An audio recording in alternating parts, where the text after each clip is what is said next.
ഞാൻ ചോദിക്കുന്നതെന്ന് പറഞ്ഞാൽ കഴിഞ്ഞ 15 വർഷമായി ശശി തരൂർ നമ്മുടെ മണ്ഡലത്തെ പ്രദാനം ചെയ്തു. അദ്ദേഹത്തിൻ്റെ പ്രവർത്തനത്തെ എങ്ങനെ വിലയിരുത്തുന്നു? അദ്ദേഹത്തിൻ്റെ പ്രവർത്തനത്തെ ഞാൻ അദ്ദേഹത്തിന് ഇലക്ഷന് മാത്രമേ കണ്ടിട്ടുള്ളൂ, അല്ലാതെ ഇന്ന് വരെ ആയിട്ടും ഒരു ആനുകൂല്യം കൊടുത്ത് ഞാൻ കണ്ടിട്ടേ ഇല്ല. സത്യമാണ് പറയണത്, ഞാൻ കണ്ടിട്ടില്ല. ആ വ്യക്തി ആ ഇലക്ഷന് മാത്രം വന്ന് ഇവിടെ വോട്ട് ചോദിച്ചു, ഞാൻ അന്ന് കണ്ടു, പിന്നെ കണ്ടിട്ടില്ല. പിന്നെ ടി വിയിൽ അങ്ങനെ ഇങ്ങനെ കാണണമല്ലാതെ ഞാൻ കണ്ടിട്ടേ ഇല്ല.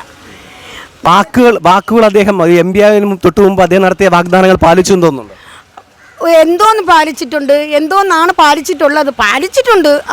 അവരെ ഇതിലുള്ള ആൾക്കാർക്ക് അവർ കൊടുത്തിട്ടുണ്ട്, അല്ലാതെ വേറെ പാവപ്പെട്ടവന് എന്തെങ്കിലും ഒരു പ്രതിഫലം ഉണ്ടായിട്ടുണ്ടോ?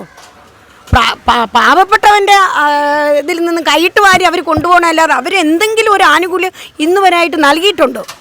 അദ്ദേഹം തികച്ചും പരാജയമാണെന്നാണ് പറയണത്. ഞാൻ പറയുന്നത് എനിക്ക് എൻ്റെ ഇതിൽ തോന്നിയ കാര്യമാണ് ഞാൻ പറയണത്. ഞങ്ങൾ ഇന്ന് വരെ ആയിട്ട് ആ പാർട്ടി ഞങ്ങളുടെ ഇലക്ഷന് വേണ്ടി മുഖം കാണിച്ചു. അവർ ഞങ്ങളിൽ നിന്ന് എന്താണ് കിട്ടേണ്ട കാര്യങ്ങൾ കിട്ടി അവരങ്ങ് പോയി. അല്ലാതെ ഇന്ന് വരെ ആയിട്ട് ഞങ്ങൾക്കായിട്ട് ആ പാർട്ടിയിൽ നിന്ന് ഒരു ആനുകൂല്യവും ഞങ്ങൾക്ക് കിട്ടിയിട്ടില്ല. ഇനി ഏത് ഭരണം മുന്നിൽ കയറി വന്നാലും ഇതിൻ്റെ അപ്പുറമായിട്ടേ കഷ്ടപ്പാടയിലേ പോവുള്ളൂ. കാരണം അത്രയ്ക്ക് കടബാധ്യതയും എല്ലാ രീതിയിലും ബുദ്ധിമുട്ടുണ്ടാക്കി വെച്ചിട്ടാണ് ഏത് പാർട്ടി ഇറങ്ങിയാലും ഇറങ്ങുന്നത്. അപ്പോൾ ഇനി ഇതിൽ ഉപരിയായിട്ട് കഷ്ടപ്പാടേ ഉണ്ടാവുള്ളൂ. അത്രേ ഉള്ളൂ.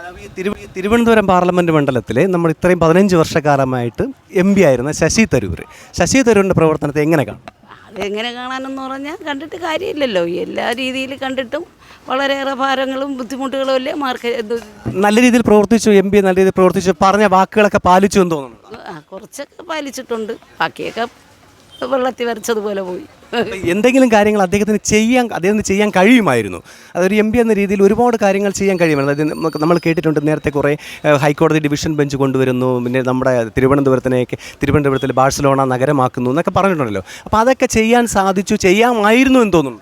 അത് ചെയ്യാമായിരുന്നു. അതിനിടയ്ക്ക് തന്നെയാണ് പല രീതിയിലും ഭരണങ്ങൾ മാറിയും തിരിഞ്ഞും വരെയില്ലേ. അപ്പോൾ പിന്നെ എന്ത് ചെയ്യാൻ പറ്റും? ഒരാളിന് മാത്രമായിട്ടൊന്നും ചെയ്യാൻ പറ്റില്ലല്ലോ. പക്ഷേ അദ്ദേഹം ഒരു എം പി എന്ന രീതിയിൽ അദ്ദേഹം നല്ലവണ്ണം പ്രവർത്തിച്ചു എന്നാണോ അമ്മയുടെ അഭിപ്രായം, അതോ പരാജയപ്പെട്ടു എന്നാണോ? കോൺഗ്രസ്സുകാരിയാണ്, അതുകൊണ്ട് എനിക്കറിയാം അയാൾ നല്ല രീതിയിൽ പോയി. പക്ഷേ എന്ത് ചെയ്യാം, പിന്നെ ഒരാൾ നല്ലതായിട്ട് പോകുമ്പോൾ മറുആൾ വേറൊരു രീതിയിലല്ലേ വരുന്നത്. അപ്പോൾ പിന്നെ ഒന്നും പറയാൻ പറ്റില്ലല്ലോ. ഈ പ്രാവശ്യം അല്ല മൈക്ക് മാറ്റിക്കോട്ടെ, അല്ലാതെ പറയട്ടെ. ഈ പ്രാവശ്യം BJP കൊണ്ടുപോകുള്ളൂ. പ്രാവശ്യം എന്തായാലും BJP ആയിരിക്കും എടുക്കുന്നത്. ഒരു പരാജയമാണെന്നാണ്. പരാജയമൊന്നുമല്ല, ജനങ്ങൾ ഒരുപാട് പേര് മനസ്സിലാക്കി. അവർക്ക് നേട്ടം, ജനങ്ങൾക്ക് നേട്ടമില്ല.